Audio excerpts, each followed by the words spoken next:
While many of us here at home are entrenched in domestic politics, we still have an international conflict happening in Eastern Europe between Russia and Ukraine. And now we're hearing Britain's top army general has warned UK troops to prepare to fight and beat Putin's army in a land war. Daily Mail literally says, prepare to fight and beat Russia in a third world war. Britain's top general warns. It was only about a month ago that George Soros himself said the conflict between Ukraine and Russia could lead to a third world war. In Russia, they're calling it World War III because NATO is basically supplying arms and intelligence to Ukraine in their war with Russia, so we're involved. But now, things have escalated rather dramatically. Following sanctions placed on Russia, Lithuania has reportedly blocked key resources to Kaliningrad, an exclave of Russia surrounded by NATO member states. Russia is calling the blockade illegal and threatening retaliation. If a conflict erupts between Lithuania and Russia, as a NATO member state, the U.S. and other NATO countries are forced to intervene, and thus, my friends, we may find ourselves in legitimately World War III. It's hard to know exactly when a major historical conflict starts when you are living in it. We are surrounded by conflict and war and historical moments. The question is, will those moments escalate into something that history will never forget? You take a look at what's going on domestically, because I definitely want to talk about the internal turmoil here in the U.S.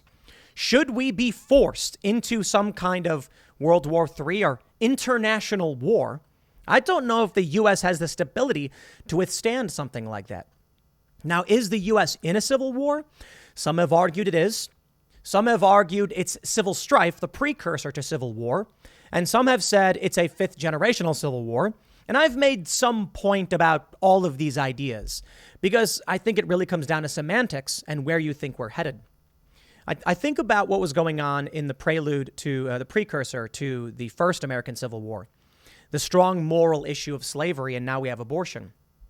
But right now, we're hearing, man, it's just really intense online. The Texas GOP saying Joe Biden's not legitimate. And then I throw it back to Texas v. Pennsylvania, where Texas sued in the Supreme Court over all of these other states that changed their voter laws in what they said was a violation of the Constitution. The question for both of these moments, both internationally and domestically, is, will they escalate beyond this point? Because if they do, then we're in World War III. Then we are in a civil war. But if Lithuania tomorrow says, we apologize for the inconvenience, Russia, by all means, send in your concrete and your advanced technology components. We're sorry for the misunderstanding. Well, then maybe there's no world war. But Lithuania is saying, we got a blockade, we're blocking it. Well, actually, that's the reported statement. Apparently now they're even denying blocked it. So Russia could be lying, who knows? If tomorrow Russia issues a military strike on Lithuania or sends military in to escort their materials to Kaliningrad, that could be seen as an act of aggression and an escalation. And then when people look back on history and say, when did World War III start? They won't say Lithuania. They will say, well, the history is complicated. You know, the U.S. involvement in Ukraine with Joe Biden and Burisma, and it could go all the way back to that point, which wraps up the internal domestic policies along with the international conflict into one major issue: instability globally. Now, where World War III and Civil War starts to become much more pronounced, in my opinion, is not Lithuania and NATO. It's the fact that Ukraine is down in their wheat exports. And when we talk about food shortages, people don't realize just how dangerous things are getting. As the saying goes, you're 3 meals away from a revolution. I don't know who said that. I was watching Jurassic World Domination or whatever that new movie was called, and they mention it in the movie. But it is a fair point. And with food shortages on the horizon, diesel shortages and gas prices where they are, prices are going to skyrocket. The U.S. may be okay. But if we're facing civil war over these political issues, and the rest of the world is facing civil war over a lack of food, and there's a potential for World War III, it's getting pretty scary out there. But let's start with the first story and work our way through everything I just said. This is the story from the Daily Mail. But before we do get into it, head over to timcast.com and become a member to help support our work. As a member, you'll get access to exclusive segments from the Timcast IRL podcast, which are uncensored, available only at timcast.com, and a whole lot of swearing. Not for the kids. We try to make everything else family friendly, but this is the one where the adults get to hang out. Go to timcast.com, click sign up in the top right of the website, become a member. We need your support. That is how, your membership is how we fund basically the entire operation. And if you think we do a good job, and these are the kinds of messages and the kind of news that needs to expand and do better, your support will make that happen. It's a subscription and membership world out there, and I hope one day our news enterprise subverts and replaces the corporate press. And hey, it already is, thanks to all of you. So don't forget to smash that like button. Subscribe to this channel right now on YouTube and share this video anywhere you can. Share the website. Get people involved. Let's win this culture war. Let's prevent the greater conflicts. And hopefully we can bring about some kind of peace through stability and unification. Unity. Let's read the news. The Daily Mail reports, prepare to fight and beat Russia in a third world war. Britain's top general warns. New UK Army commander tells troops to brace for European land war in tub-thumping message as tyrant Putin menaces ex-Soviet states. General Sir Patrick Sanders, who assumed overall command of the British Army this week, warned soldiers, quote, "We are the generation that must prepare the army to fight in Europe once again, as Russia's invasion of Ukraine rocks global stability." In a tub-thumping message to British troops, he wrote, "I am the first chief of the General Staff since 1941 to take command of the army in the shadow of a land war in Europe involving a continental power.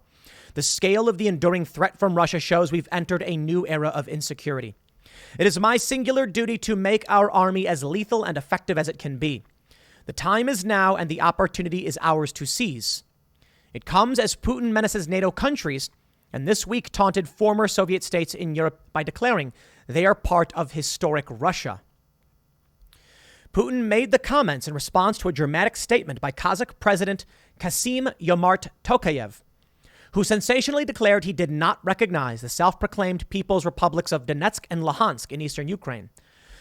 Tokayev sat meters away from the brooding Russian despot at the St. Petersburg Economic Forum yesterday, described the DPR and LPR as quasi-state territories. "We don't recognize Taiwan, Kosovo, South Ossetia, and Abkhazia.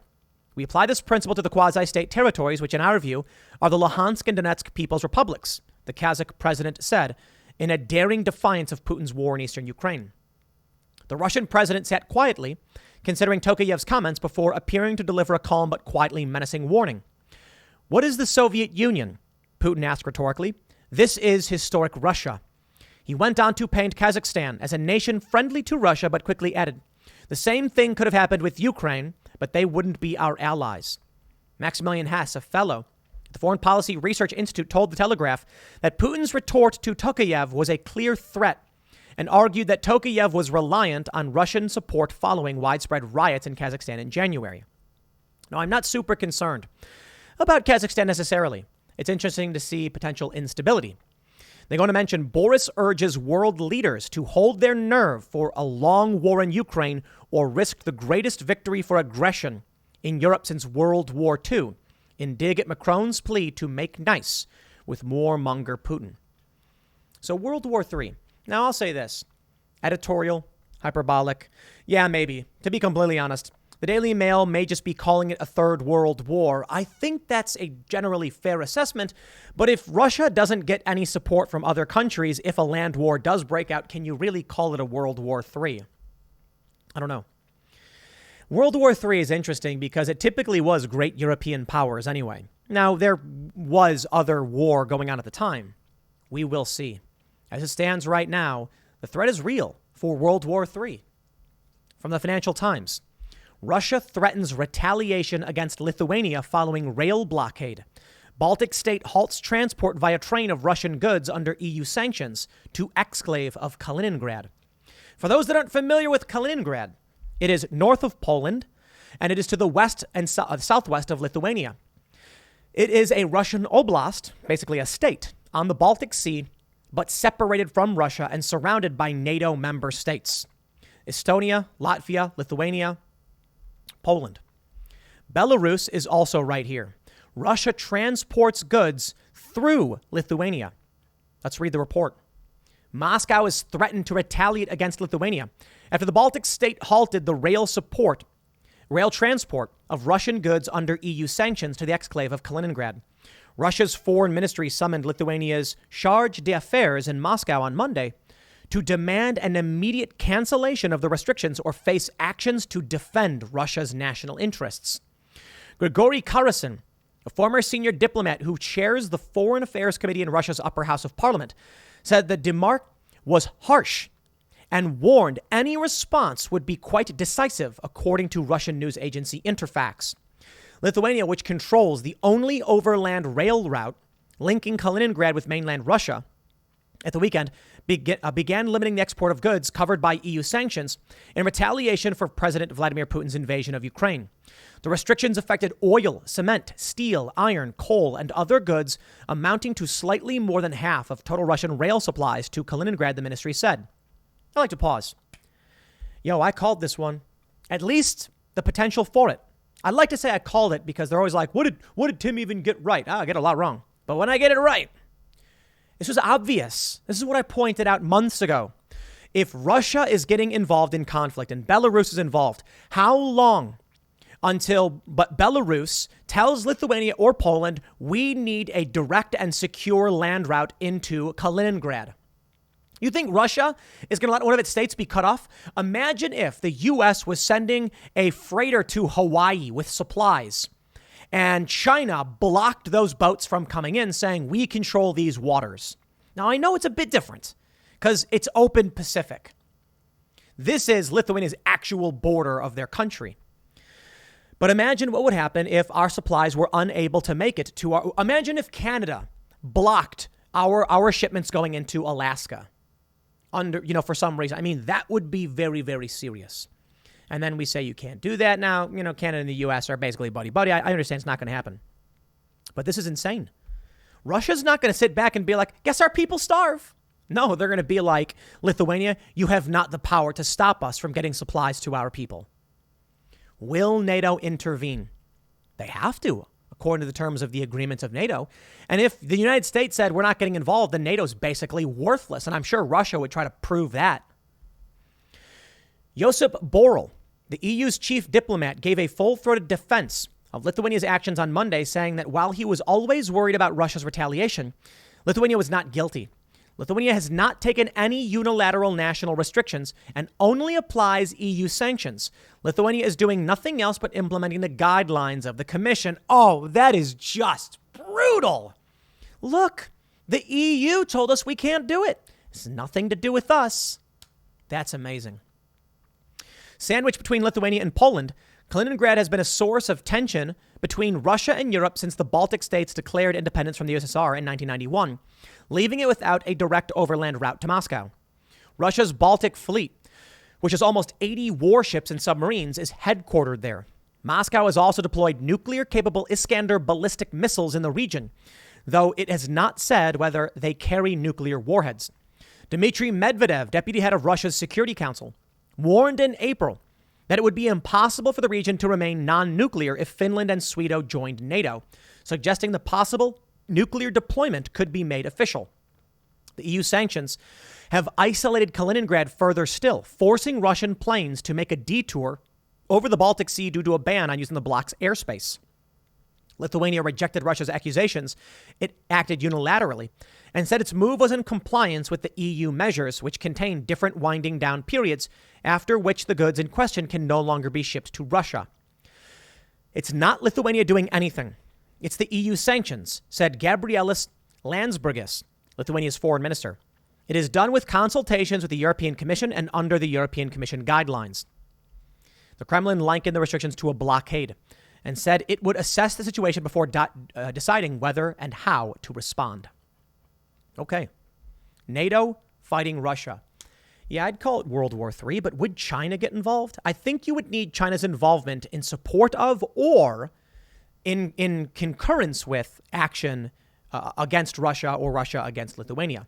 That is to say, China doesn't need to join a war on the side of Russia. It needs to just start a war and try to claim Taiwan or take action in the South China Sea. Then I think it's fair to say World War III.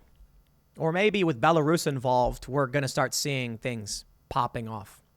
From Newsweek, World War III has started, said Russian TV, as Ukraine called a rehearsal. Russia's state TV host and guests have said that World War III has started and noted Ukraine could be just the beginning of a potentially larger conflict with the West. There's a video going around, a photo. It shows Vladimir Putin holding the table, so they claim. And the argument is it proves he's sick. I don't care for these things. I really don't like those body language expert videos where it's like, here's a speech from so-and-so, and here's a body language expert. And it just so happens the body language expert always has something to say that's negative towards the person or positive towards a person they like. It'll be like, I'm a body language expert, and Joe Biden here is clearly showing that he's lying and that he's sick. It's like, okay, I get it. You don't like Biden. And they're like, here's Trump. His body positioning shows that he's a good man. And I'm like, yeah, blah, blah, blah. Maybe Vladimir Putin's sick. Maybe he's not.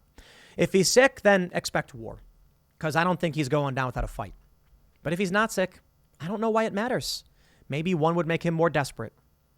George Soros himself, May 24th, Reuters. Soros says Ukraine may be the start of World War III. We love our buzz terms, don't we? Civil War, World War III. Yo, I don't know. Call it whatever you want. Perhaps we call it World War III because it's like it likens the conflict, or it reminds us of the potential carnage that could come, akin to what we saw in the past, the bloodiest wars in history, World War II, Civil War.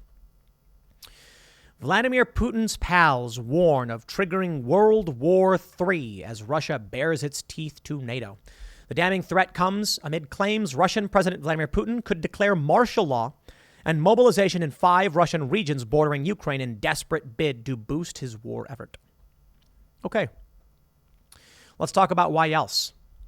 Why else? Civil War, World War III, all of it. First of all, as you can see here as I pull up Twitter, Civil War is trending in the United States with 102,000 tweets. Okay.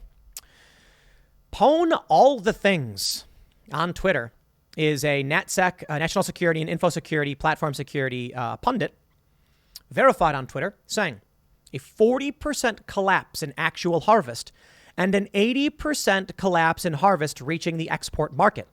When this starts to hit in earnest in fall, it's going to be really big and destabilizing globally.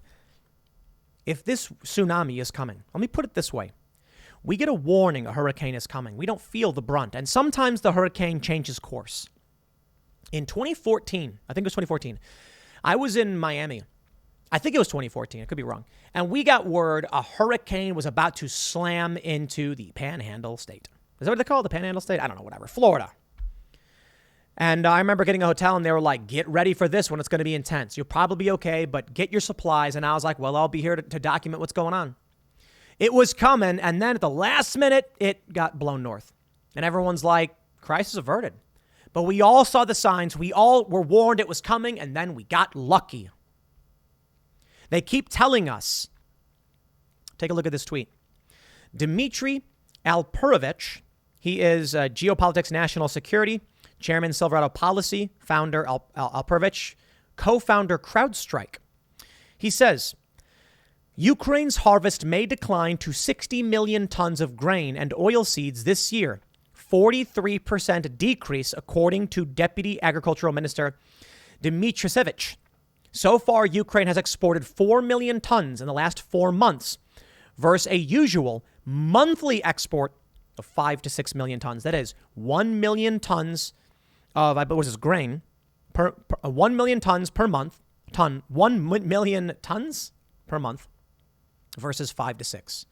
Yo, that's more than a 43% decrease if you're doing the math. But let's talk about what happens in the world and why World War III is a real possibility. Pwn All the Things goes on to say, Lebanon imports 80% of its grain from Ukraine. Egypt, 50% from Russia and Ukraine. India, 70% of its sunflower oil from Ukraine. Turkey, Bangladesh, and Iran, 60% of their wheat from Russia and Ukraine. Also, key DONCs for Yemen, Libya, and Pakistan. A lot of flashpoints for heavy spiking food prices. And a shortfall of 50 million tons or so is going to be a bit tricky to cover on short notice. That is to say, those countries are in hot positions. And if people can't have food, what will it be? International war or civil war? Maybe both. Some of these countries, they're not going to fight themselves. They're going to say, how do we get food? And they'll declare war on their neighbor and say, we take the food from them. Because I'll tell you, my friends, let me ask you this. Do you think a person would starve to death, or do you think they would rob their neighbor for food to prevent themselves from starving to death? Do you think a man would let his child, or woman, a man or woman would let their child starve to death, or do you think they would rob their neighbor to make sure their children ate food? I am of the opinion that right now, many communities probably wouldn't rob their neighbors, but many communities would. I'll put it this way. A bunch of conservatives in a conservative neighborhood, they go to church. Are they going to rob their neighbors for food? Probably not. What about that community banding together and then raiding other neighborhoods where they don't know people? Now, that seems a whole lot more likely. Now, in terms of these more conservative communities, they're probably more likely to be in suburban and rural areas where they can probably grow some of their own food, so that'll alleviate some of the pressures. In big cities, there's no community in big cities. People don't know who their neighbors are. Yeah, they're going to raid their neighbor's house first chance they get if they have to. Now, they might want to avoid actively fighting with each other, but if you're starving, you're starving. Now, let's think about like Yemen. Internally, a country may say, we're not going to fight each other over food. But another country might say, I'll take the food from that country and make sure my people have food. That's where I think we may be headed. Man, it's so scary, right? The food thing is probably the most important. Take a look at this from Fortune. End of days. Stressed supply chains mean summer shortages of shopper favorites like beer, popcorn, and sriracha. Oh, beer, popcorn, and sriracha. Oh, who cares, right? Who cares, right? Yo, I went to a restaurant the other day. They were sold out of chicken wings. Now, maybe that just means they were just sold out of chicken wings. It's no big deal, right? Or maybe it means something way worse. That's a scary thing. We know that there's a chicken shortage. There's been. And stores started announcing thighs, chicken thighs. Well, thighs are good. I really like chicken thighs. I don't understand why those aren't a staple. What do they do with them anyway? But wings, that's the demand. Wings are sold out in many places. So then we fall back on thighs. What happens when we're short on that and there's no chicken at all? The creepiest thing is we used to have this barbecue place nearby. It's gone. Just one day was gone. We don't know where it went. Maybe it'll come back. I have no idea, but it's springtime. Tomorrow is summer. Now's the time for all of these places to flourish. They're not. I really do think it's the food that is going to destabilize everything. World War III is not necessarily going to be because treaties. Treaties can be negotiated, and when someone says, I don't want to risk my comfort in this conflict, there's a threshold. If we're all living in luxury, I look at you and I'm like, bro, I'm living in luxury. Let's not fight about it. Let's just go to our infinity pools. What happens when there's no water in the pool? Now you're sitting there like, I want my water. And that's not so bad, right? You might be like, well, I'm not willing to fight because the TV's on and there's food. The standard decreases. Now you've got no gas. You can't drive your car. Now you can't buy food. Now you're angry and now you say enough. When you drop below the survival threshold, people snap. The New York Post reports record diesel prices could lead to food shortages in U.S. farmers warn. You don't get it, do you? And I'm not talking about you, the average viewer. I'm talking about the people who keep denying it. If farmers can't afford diesel for their farm equipment, they're not harvesting anything, let alone the lack of fertilizer, which means the crop yield is going to be lower. If the crop yield is down, as they've told us, maybe they're lying, I don't know, then less food. We were looking at in I think it was late February when the war broke out, they said crop yield could diminish by 40%, which means prices will spike. Now, with record diesel prices, farmers are going to say, if I harvest this field of wheat, it's going to cost me twice as much because diesel went from $2.50 to $5. I've got to sell that wheat for double the price to make any money on this. Not only then is there a shortage of wheat with lower crop yield, but they've got to charge more for it. Now, get this. If they're like, it costs me X amount of dollars to maintain this operation at the farm, with a lower crop yield, our profits are taking a hit, but we still need the same base rate to fund the equipment. Let me explain it. I'll use Detroit as an example. Detroit has a water supply system. Detroit has, let's say, X million people.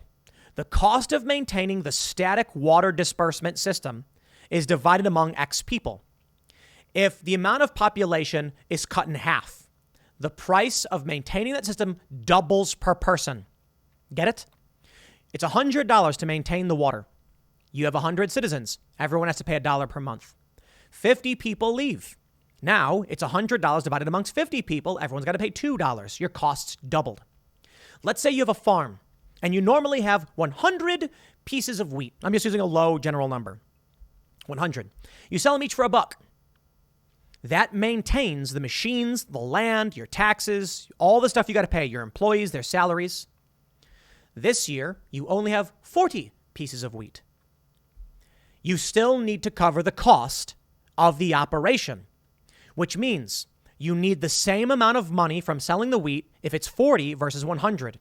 To put it simply, no matter how much less the farm produces, they will need a base amount of money to cover basic costs like maintenance for the machinery and employee salaries.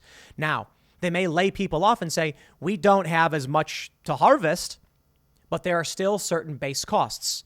Infrastructure and maintenance will remain the same. That will make the price of wheat go up. Now there's a shortage. The price of wheat goes up. Now there's gas prices. The price of wheat goes up. It's not just wheat, it's everything.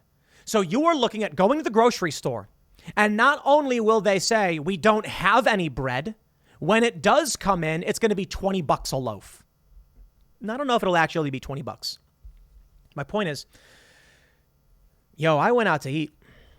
It was 3 people, and the bill was over $100. And that to me was just crazy. 3 people, we each got an entree, and there were 2 appetizers, to be fair. 2 apps and 3 entrees over $100. And I was just like, wow, man. A few years ago, we'd go out 4 or 5 people, we'd get a meal and it would be $60. No, for real.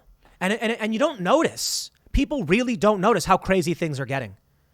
Now, I mentioned this in a previous segment, so you hear it again if you're listening to the podcast, but I was just watching Avengers Infinity War. 2018, I think that was 4 years ago. And I was thinking about the time we were in back then. I remember going to the theater, being all excited, visiting my friend. I saw it in a small, suburban, rural Maryland theater. And I just remembered what was going on back then, and I was like, wow. It was crazy in a lot of ways, but it was not this crazy. We didn't have international conflict. We didn't have Texas v. Pennsylvania, half the country suing half the country. Texas GOP saying Biden's not legitimately elected. We didn't have these things. It has dramatically escalated across the board in terms of international conflict, food prices, everything. And I think we are frogs in a pot. It is boiling and we don't notice it. When I go out to eat, and it's 3 people, me and 2 other people, and it was like $110 for this meal. And then I'm thinking about it. I'm like, is this normal? I remember in 2018 going out to eat, 5 people or so, and we'd spend like $80. It would be like $11.99 for a burger and fries. Now it's like $17.99. I'm wondering if people are noticing. I went to the grocery store a few months ago. I asked as we're ringing things up, I asked the lady at checkout, I was like, have you noticed prices going up? And she's like, prices are going way up. We filled up a cart of groceries, $700. $700. To be fair, we get a lot of snack meat. We get a lot of like salami, so that the guests, when we have guests over, we have like salami and cheese. But it wasn't. I remember we filled up a cart in 2018. It was half that. We do the same thing. We buy a bunch of the snack meats. When guests come over, you can eat, meat and cheese while you wait and have a drink or something. Prices are absolutely skyrocketing. What people need to understand, too, when they say 8.6% inflation, they are covering for Joe Biden. Let me tell you, there's this guy. He's tracking inflation, but he tracks it in all the right ways. There's several ways. There's direct cost increase. there's shrinkflation, and then there's something else. I forgot what it's called, but it's a sell-by-date inflation. So here's how it works. Inflation you get. The prices are going up. A box of cereal that was $4 last year is $5 this year or something like that. Then there's shrinkflation. A box that was 14.5 ounces of cereal is 12 ounces now, but the box stays the same size. You see how they do it? You're buying the same box, but you don't notice the the volume is gone down. Then there's sell by date. They used to say you'd get 6 months. This product can be stored safely for 6 months, maybe a can of something. Now it says 1 year. They're extending the length. They're taking things that normally wouldn't make the cut and they're selling it because they want to keep the money flowing. The shrinkflation is the scary and important part. When they say a box of cereal is up 20% over last year, oh yeah? Do the math. If they reduced the size from 14.5 ounces to 12 ounces, it's not up 20%. It's up more than that because that's also a 17% decrease in the amount you're actually getting. Which means if you decrease the volume and increase the cost has actually gone up way more. But they're only talking about the base goods. Sure, a gallon of milk is still a gallon of milk. You can't really pull off some garbage there. You know what pisses me off, though? I buy some coconut water. They cut it with sugar. Yep. We buy coconut water, and it's like 100% pure coconut water. I go to buy some more, and they're sold out. So I see this other brand, comparable coconut water. I'm like, I just grab that. It's, coconut with pineapple juice in it. We take a look at the ingredients, and it's 3% sugar water. And I was like, whoa. Yo. That's another way to do it. You're going to start noticing butter blends. It's what happens during war. You're going to go to buy your fresh grass-fed butter. And it's going to say gas-fed butter, pure blend. And then you're going to look at the ingredients and it's going to say 87% butter, 13% margarine. And they're going to call it a blend. They're going to start cutting it. They're going to do what they can. A stick of butter's got to be a stick of butter, right? Don't be surprised then when you start noticing special milk. It's going to be like, healthy milk blend. And it'll be 83% organic grass-fed milk with 13% hydrolyzed oil particles and, whatever. Fungus additives. They're going to cut your foods with other things because we are facing shortages. One day you're going to notice your all-beef burger. They're going to say 100% pure beef. And you're going to say, that sounds good to me. No. What we mean is, of the beef that's in the burger, it's 100% pure. The rest of it is cricket. That's the game they'll play. And you won't notice. You'll think the burger itself is 100% pure. It'll say 100% pure beef. But the burger is 70% beef, 30% cricket. And would you even notice? Most people probably won't. Most people didn't even know they're using cloned beef. So my friends, this is what scares me the most. Not some conflict, not soldiers. What scares me is there are so many reasons to believe the food crisis is coming. I today just ordered another bundle of emergency food. That's me. Call me a prepper, say whatever you want. I don't care. Because if this is true, two things are true. Two other things. If there is going to be a shortage of food, then the food I buy today, so I shop, our sponsor normally is safeandreadymeals.com. I'm not saying this as a sponsor. I'm saying it so that I literally do buy from them. If I buy from them today at their current price, when the shortage hits, those prices are going way up, which means I saved money. The other thing that's true is if the food shortage is coming, you're going to wish you had it. That's a fact. So say what you want, man. The third thing that has always been true is your worst case scenario is if there's no food, you have it. And if there's no shortage, you eat the food because you eat food. We'll see how it goes. I hope y'all are paying attention.